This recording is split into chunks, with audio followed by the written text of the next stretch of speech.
As you all are aware that we have different kinds of microorganisms which are found, like bacteria, viruses, fungi, protozoans. So you know that how they grow actually. So there are specific conditions which are necessary for their growth, because if those conditions will be there, then only they will be able to grow. So what are those conditions under which microorganisms actually grow?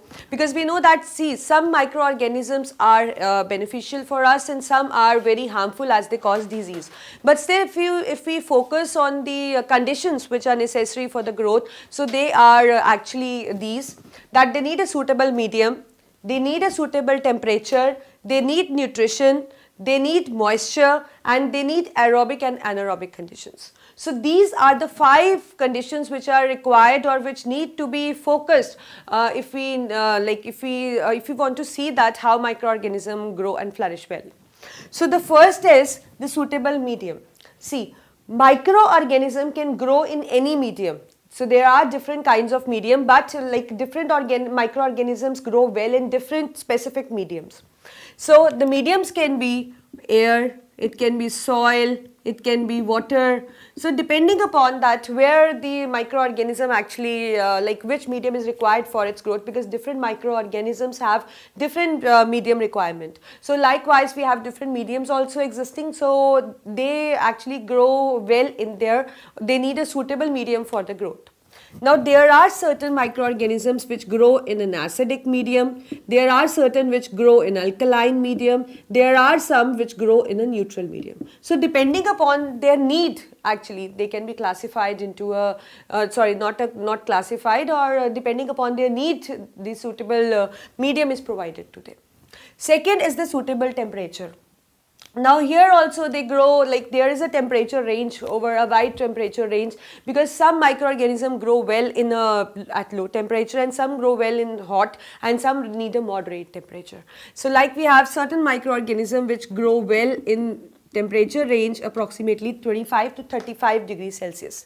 We have few more which grow well in temperature ranging from 35 to 40 degrees Celsius. And we also have certain microorganisms which grow in very hot conditions, like you can say 45 to 55 degrees Celsius. And there are certain which can grow well in the freezing condition, that is between 0 to 10 degrees Celsius. So that also varies just at the demand of microorganism, because different microorganism, I told you, they need a different suitable medium, they have different requirement. So according to that, they need a different temperature also, which is well suited for their growth. Third we have is the nutrition. Basically all microorganisms need 3 kind of nutrients, that is they need carbohydrates, they need proteins, they need amino acids. So basic requirement is these 3. And now how they get these things? They get the nutrition from the food. So how they obtain food? Now the question is this: so some microorganisms are capable of making their own food. That means they are autotrophs, because they have a photosynthetic pigment in them. But few, or you can say many of the microorganisms are heterotroph. They don't have any photosynthetic pigment, so they actually act as a heterotroph and obtain food from autotrophs directly or indirectly. So, but the basic requirement what they are looking for is carbohydrate, proteins and amino acids. Next is a moisture. Most of the microorganisms, they need warm and moist condition for their growth. They need warm and moist conditions for their growth. Next is aerobic and anaerobic. There are certain microorganisms which needs oxygen for their growth, and there are certain which are anaerobes, they don't actually need oxygen for their growth. So that means these are the 5 factors on which actually influence the growth of the microorganism. And different microorganisms, as I told you, they have different requirement. So according to their need, we actually provide them those specific conditions which are required for their growth. So these are the 5.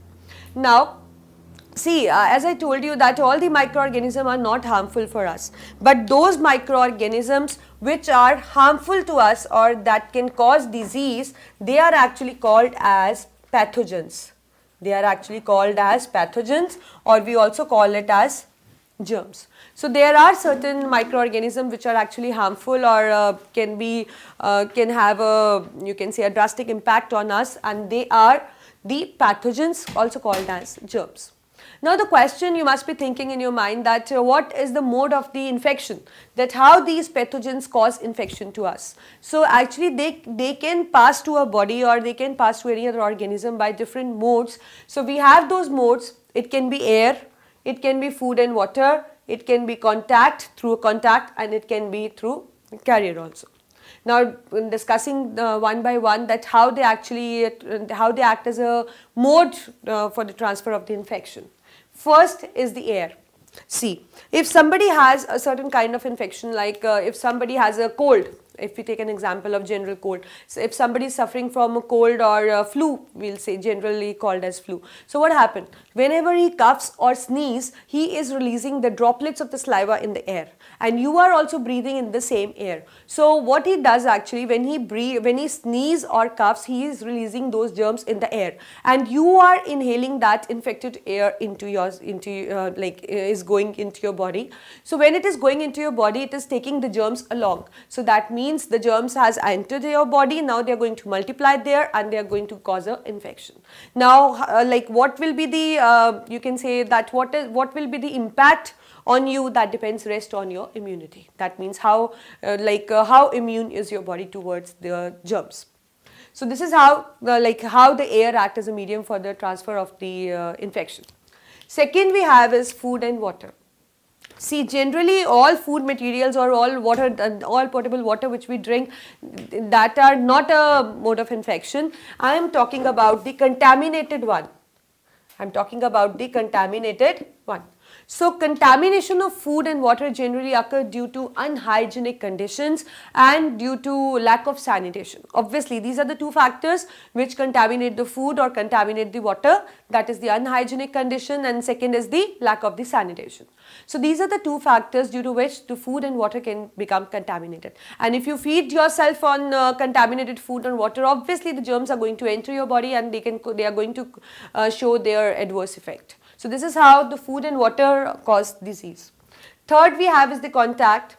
There are certain infections or there are certain germs actually, or there are certain pathogens if they have caused disease on certain surface of any person. So if you touch that, so that those germs get directly transferred to your body and they cause disease to you. So that means there are certain infections that spread through contact, because when you are in contact with the person or when you are in contact with the wound or inflammation, there are germs which are present, they get directly transferred to your body and they cause the specific disease.